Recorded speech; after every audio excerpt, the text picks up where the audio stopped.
Have you seen this guy on TV a time or two? Well, Joe Dubin is an award-winning reporter with a brand new book celebrating his love for Music City. The book is called Nashville, We Still Love You, and it highlights change with a hometown feel. Yes, we are talking Opryland, Starwood, the places that helped shape Music City. Welcome in my friend, former colleague, the guy we know as Big Joe on the go. Yes, good to see you. Good to see you. Thanks for joining us. Yes, by the way, I think for Shelby's bobblehead, an umbrella. Would that be cool? That would be right? cute. Yes. Right? But Good yeah, I thinking mean, it'd be there. fantastic. You deserve a bobblehead too. Right? Well, let's talk about this book because there's so many relatable stories for those of us that grew up right here in Nashville. But you say these are stories really from anywhere USA. Well, they are. You know, we talk about how great Nashville is. And Nashville gets a bad rap sometimes because it's overcrowded and the traffic is terrible. At the core, Nashville's a beautiful place. We grew up here. It's a beautiful place. And there are places that mean the world to us. Opryland, Starwood, the driver's license testing station on Murfreesboro Road, right? You got one of those in your hometown. We all got what they had in their hometowns. That meant the world to us. So you write about this nostalgia, and it's every town USA. There was a store here in Nashville called Moskovitz, where my mother would take me to buy all my clothes for school, right? And there's one in your hometown and everybody's hometown. So they're very relatable growing up. And we yearn for those times. It was simpler, it was nice, and it just makes you feel good. And this book does that. It's so true. You know, skimming through this as someone who's not a native, it's a good history lesson too. Right. Why write this book? Well, my grandfather grew up here. He actually started WeGo MTA bus back in the 30s and 40s. Wow. My mother grew up here in the 50s and 60s. So, and I grew up in the 80s and 90s. I'm still here.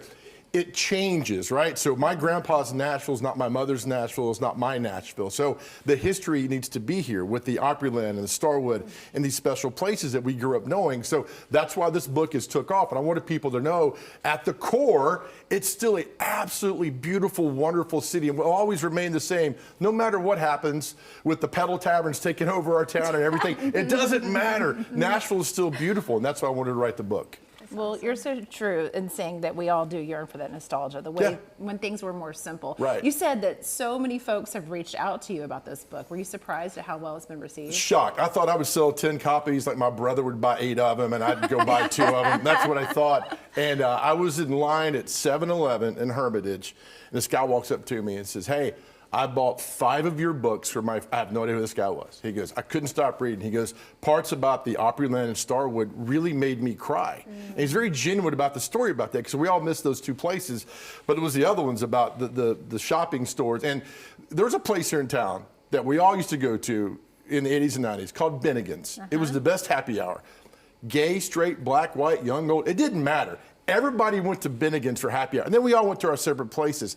So it was a wonderful time. And I write about that in the book, and people are like, "Oh, I remember going there. I remember seeing my friends there." And it's more about people that we miss, people that have passed on, and people that we still talk to. And it's just at the core, again, it's a beautiful spot. We have a beautiful town, and I wanted people to understand how special Nashville still is. Yes, and you can feel it. You know, it's in this like easily digestible book that you can read real quickly. Right. What has been a favorite chapter of yours, like story that you told? I want to know about the Sandra Bullock one. Yes, yeah. Well, Sandra Bullock one time, they were filming a movie called The Thing Called Love, and they were filming at the Drake across the street here. And I was working at a country bar, and they all came in the bar one night. River Phoenix, Samantha Mathis, and I was bartending that night, and I was working the DJ booth. So I'm just playing music for them.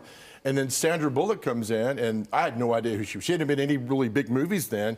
And then like a year later, she's in, I think, Demolition Man with Stallone. She was in Speed, Hope Floats. It just takes off. So that was a special moment. And we didn't have cameras back then. So we had cameras. We could capture all that. That was a fun moment. But I think the one that stands out is the driver's license testing station building. It's defunct now down on Murfreesboro Road. Because if you passed your driver's license test, you were gold. If you failed, your weekend was ruined, right? And so we all went there, and that was you had to pass that. And so the lesson there is like, wear your seatbelt. Because a lot of my friends failed because they didn't put their seatbelt on. But stories like that are relatable to where you grew up and everything like that. So that's been the main one. And of course, at the core, Opryland USA. That's one, and I tell, and this is really, I probably should have put in the book, we didn't pay to get in, we knew how to sneak in Opryland by Roy Acuff's house, so we did it. Even as an adult, I would sneak in. And so people were like, "Oh my gosh," I would see that all the time and go in there, and then you start talking about Opryland, and what it means. I know your boy and my daughter and my son didn't have Opryland, right? And that really hurts to not be able to go over there and have the fun during the summers. So again, just stories that make Nashville special. Yeah, the Opryland season pass was in my Easter basket Right? every year. It was like $25 and you got really the whole was. year. It was 25 It was great, bucks. yes. Well, Joe, we talked about you being my former colleague. This is the 5th book that you've written. What got you into writing? Well, it's always been, I always want to write a book, right? So I read this thing one day and it said, one day or day one. And it hit me hard. Like one day I talk about writing the books or day one. So I wanted to do day one. And then day one became day two and I wrote a book. And so I've actually written 5 nonfiction, 2 fiction, so 7 altogether. But it's just sit down and write. People are like, I want to write a book. Well, why aren't you doing it? Well, I got this and that. There's never going to be the perfect time to do anything. So just do it, right?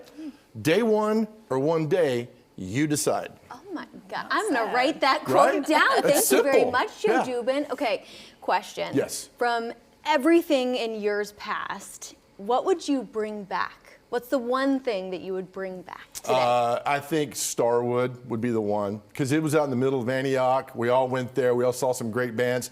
And I think it'd be hard to recapture that.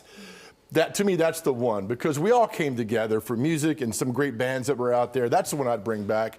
The Opryland, yes, probably a close second, but just Starwood. Something about seeing those bands and growing up and all these bands that came through town was a wonderful thing. That's what I'd bring back. Yeah, and my former job. That's where I used to work.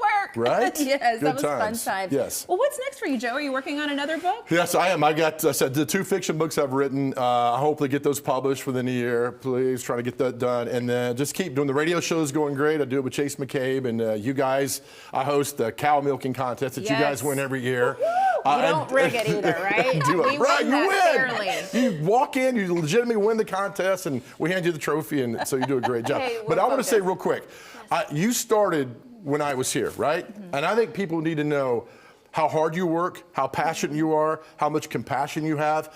I'm telling you, I saw this young lady at the very bottom. I mean, you did all the grunt work, and to see you now, it makes me so happy to see where you are. I just want people to know just how genuine you are in everything you've done, because, you know, I've been a favorite for years. Yep. Yeah, I've always been a fan of yours. Yes, so you're the best. awesome. You've been a great mentor. Yes. I wouldn't go that far, but as a singer, right? I wouldn't do that. Well, thank you so much. Yes, guys, thank you. Joe. Yes, you're a Appreciate blast. Thank you. That was really sweet. Yeah, make sure to check out Nashville, We Still Love You on Amazon and read more about Joe at bigjoeonthego.com. Joe, we still love you. Thank you. Yes.